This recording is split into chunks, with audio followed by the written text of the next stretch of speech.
اور پھر حضور پاک علیہ السلام کی ایک اور حدیث میں ہمیں یہ بات ملتی ہے کہ جب بندہ رمضان کے پورے مہینے اچھی طریقے سے گزارتا ہے اور رمضان کے مہینے اچھی طریقے سے گزارنے کے بعد جب وہ عیدگاہ کی طرف آتے ہیں تو اللہ تبارک و تعالی اپنے فرشتوں سے فخر فرماتے ہیں اور پورے کہتے ہیں کہ میرے فرشتے دیکھو میرے پیارے بندے نے پورے مہینے روزہ رکھا، میں نے کہا روزہ رکھ، انہوں نے روزہ رکھا، بھوک کی شدت برداشت کی، میں نے کہا کہ نماز پڑھ، انہوں نے پورے مہینے نماز کو پڑھا، میں نے کہا جھوٹ نہ بول، جھوٹ نہ بول، غیبت نہ کر، تو پورے مہینے انہوں نے اس وجہ سے گزار دیے کہ اللہ نے کہا کہ غیبت نہ کر، جھوٹ نہ بول، تو اس وجہ سے ہم نے اس چیز کو چھوڑ دیا۔ اب اللہ فرشتوں سے کہتے ہیں فرشتوں بتاؤ جو بندہ پوری مزدوری کرے بتاؤ اس کی اجرت کیا ہونی چاہیے۔ اچھا یہ بات اللہ فرشتوں سے کیوں کہہ رہے ہیں؟ سمجھنے والی بات ہے کہ اللہ فرشتوں سے کیوں کہہ رہے ہیں؟ تو اللہ اپنے فرشتوں سے اس لیے کہہ رہے ہیں کہ فرشتوں نے اللہ سے کہا تھا کہ اللہ اس مخلوق کی کیا ضرورت، عبادت کے لیے ہم کافی ہے نا، ہم کافی ہے نا عبادت کے لیے۔ تو اللہ اس لیے کہتے ہیں کہ دیکھو میرے بندے ساری ان کو ساتھ حاجت لگی ہوگی ہے بھائی، وہ کھانا بھی کھاتا ہے، وہ پیشاب بھی کرتا ہے، وہ کماتا بھی ہے، ان کے ساتھ ساری حاجات بھی ہے، لیکن وہ پھر بھی میں کہتا ہوں حکم دیتا ہوں اور اس کی وہ پوری پابندی کرتا ہے۔ بتاؤ وہ میرا بندہ محبوب نہیں ہے کیا؟ وہ میرا بندہ محبوب ہے کہ نہیں؟ پھر اللہ ان سے کہتا بتاؤ اس کی اجرت کیا ہونی چاہیے؟ تو فرشتے اللہ سے کہتے ہیں کہ یا اللہ اس کی اجرت تو یہی ہے کہ اس کو پوری اجرت ملنی چاہیے، اس کی اجرت یہی ہے کہ اس کی پوری اجرت ملنی چاہیے۔ پھر اللہ فرشتوں سے کہتے ہیں کہ فرشتوں گواہ رہنا، اس کو میں نے حکم دیا، اس نے پابندی سے کی، میں نے کہا نماز پڑھنے کو چلے گا، وہ چلاتے ہوئے عیدگاہ کی طرف روانہ ہوا، گواہ رہنا میری عزت کی قسم، میری جلال کی قسم، میری شان و شوکت کی قسم، میری جبروت کی قسم، میں اس مالک کی قسم کھا کے کہتا ہوں یہ بندہ جو عیدگاہ کی طرف روانہ ہوا ہے رب ذوالجلال کی قسم کھا کے کہتا ہوں میں اس کی مغفرت کر دیا۔ اور یاد رکھنا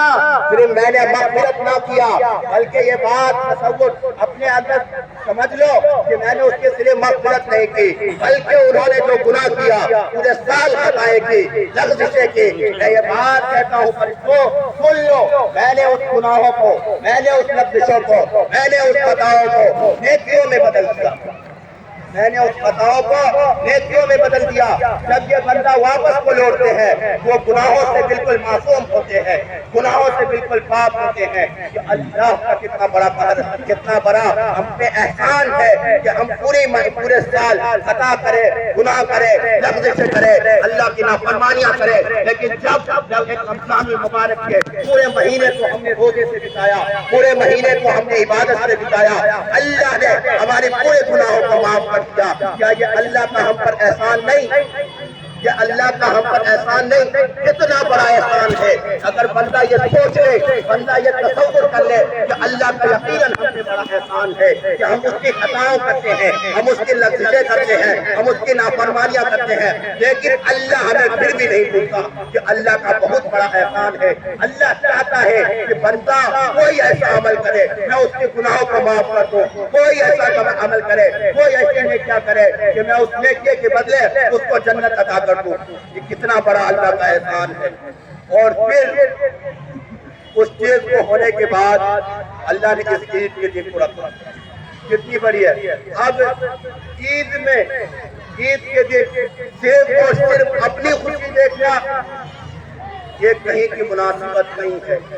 اپنی خوشی آپ کے پاس مال و دولت اللہ نے دیا ہے، تو صرف اپنی خوشی دیکھنا، اوروں کی خوشی نہ دیکھنا، یہ بہت بڑی ظلم ہے۔ آقا کائنات صلی اللہ علیہ وسلم عیدگاہ کی طرف جب روانہ ہو رہے تھے نماز پڑھانے کے لیے، تو صحابہ کرام عیدگاہ میں جمع ہوئے تھے، انتظار کر رہے تھے کہ آقا مدنی آئیں گے، مصلی پہ کھڑے ہوں گے، ہمیں نماز پڑھائیں گے۔ لیکن آقا مدنی صلی اللہ علیہ وسلم جب راستے سے آتے ہیں تو دیکھتے ہیں کہ ایک میدان میں بچے کھیل رہے ہیں، ایک میدان میں بچے کھیل رہے ہیں، خوب خوشی کے ساتھ کھیل رہے ہیں، لیکن میں دیکھ رہا ہوں کہ ایک بچہ جو کنارے بیٹھا ہوا مایوسی سے ادھر ادھر دیکھ رہا ہے، اس بچے کو دیکھ رہا ہے جو خوشی منا رہا ہے۔ آقا کائنات صلی اللہ علیہ وسلم جب آقا کائنات صلی اللہ علیہ وسلم کی نظر اس بچے پہ پڑتی ہے تو آقا کائنات صلی اللہ علیہ وسلم اس بچے کے پاس جاتے ہیں اور پوچھتے ہیں کہ بیٹا سب خوشی منا رہے ہیں، تو کیوں خوش نہیں ہے؟ تو وہ بچہ پیارا سا جواب دیتا ہے، آقا مدنی میں اس وجہ سے خوش نہیں ہوں کہ میں یتیم ہوں، میرے باپ نہیں ہے، میری ماں نہیں ہے، اس لیے میں خوش نہیں ہوں۔ جب حضور اکرم صلی اللہ علیہ وسلم یہ بات سنتے ہیں، وہ بچہ پیارا پیارا زبان سے کہتا ہے، اگر میرا باپ ہوتا تو مجھے اچھے کپڑے لا کے دیتے، اگر میری ماں ہوتی تو مجھے اچھے کپڑے پہناتے اور میں بھی اس بچے کے ساتھ خوشی مناتا۔ حضور اکرم صلی اللہ علیہ وسلم جب اس بچے کی بات کو سنتے ہیں تو آنکھوں سے آنسو آتے ہیں، دل تڑپ اٹھتا ہے، یہ بچہ کیا پیارا سا جواب دیتا ہے۔ آقا مدنی اس بچے کے اوپر جسم پر گندگی لگی ہوئی ہے، اس بچے کا چہرہ آلود ہو چکا ہے، غبارہ آلود ہو چکا ہے، لیکن آقا مدنی اس بچے کو پکڑتے ہیں اور پکڑنے کے بعد اسے چومتے ہیں، کندھے پہ اٹھاتے ہیں، اس کو اپنے گھر لے کے جاتے ہیں، اپنے گھر لے کے جاتے ہیں اور امی عائشہ رضی اللہ تعالی عنہا سے کہتے ہیں کہ عائشہ ان کو نہلاؤ، اور آقا مدنی اس کے بدن کے میل چھڑا رہے ہیں، اس کے جسم کو صاف کر رہے ہوتے ہیں۔ تصور کیجئے کہ ایک وہ نبی جو کائنات کے سردار، وہ نبی جس کے صدقے میں پوری دنیا بنی، وہ نبی جس کے دعاؤں کی بدولت ہم بچے ہوئے ہیں، اس نبی اس بچے کو، یتیم بچے کو میل چھڑا رہے ہیں، صاف ستھرا کر رہے ہیں۔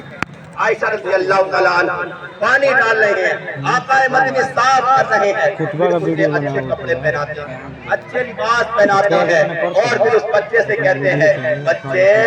تم تصور کر لو دل میں تیرا باپ اور یہ عائشہ تیری ماں ہے، اور اس بچے کو پھر واپس گود میں اٹھاتے ہیں، کندھے پہ لیتے ہیں اور پھر میدان کی طرف روانہ ہوتے ہیں۔ صحابہ انتظار کر رہے ہیں کہ آقا مدنی آئیں گے، نماز پڑھائیں گے،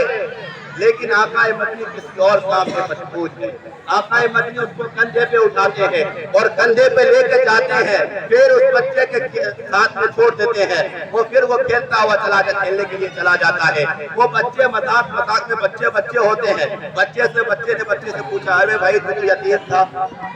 تو یتیم تھا یار، تو غریب تھا، تیرے پاس کپڑا نہیں تھا، یہ کپڑا کہاں سے آیا، یہ نئے جوتے کہاں سے آئے، یہ خوشبو تم نے کہاں سے لگایا؟ وہ بچہ کہتا ہے، بھائی یاد رکھنا یہ بات کو چھوڑ، یتیم تھا، جب میں گیا تو یتیم تھا، لیکن لوٹا ہوں تو میں میرے باپ محمد رسول اللہ ہے اور میری ماں عائشہ ہے، اور میرا باپ۔ تو ہم آقا مدنی صلی اللہ علیہ وسلم کے ماننے والے ہیں، ہم آقا مدنی صلی اللہ علیہ وسلم کے غلام ہیں، ان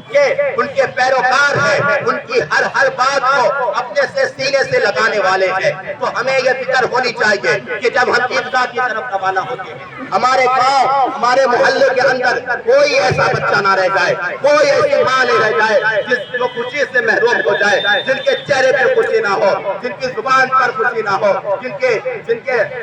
دیکھنے میں خوشی نہ ہو، ایسے بچے کو ہمیں ڈھونڈ کر، ایسے بچے کو ہمیں پکڑ کر اس کی خوشی میں ہمیں شامل ہونا چاہیے۔ یہی سب سے بڑی عید ہے۔ عید اس کا نام نہیں کہ ہم اپنی خوشی کے لیے اچھے کپڑے پہن کر عیدگاہ کی طرف روانہ ہو جائے، اس کا نام عید نہیں، یقیناً اس کا نام عید نہیں۔ عید اس کا نام ہے کہ اپنے غریب بھائیوں کو، اپنے غریب بچوں کو، اپنے محلے اور رشتہ داروں کو دیکھ کر کے عیدگاہ کی طرف روانہ ہونا، یہ عید ہے، یہ عید ہے۔ کسی کا نام خوشی ہے، اور اسلام نے ہمیں یہی سکھایا ہے، اسلام نے ہمیں یہی بتایا ہے کہ عید یہی اسی کا نام ہے۔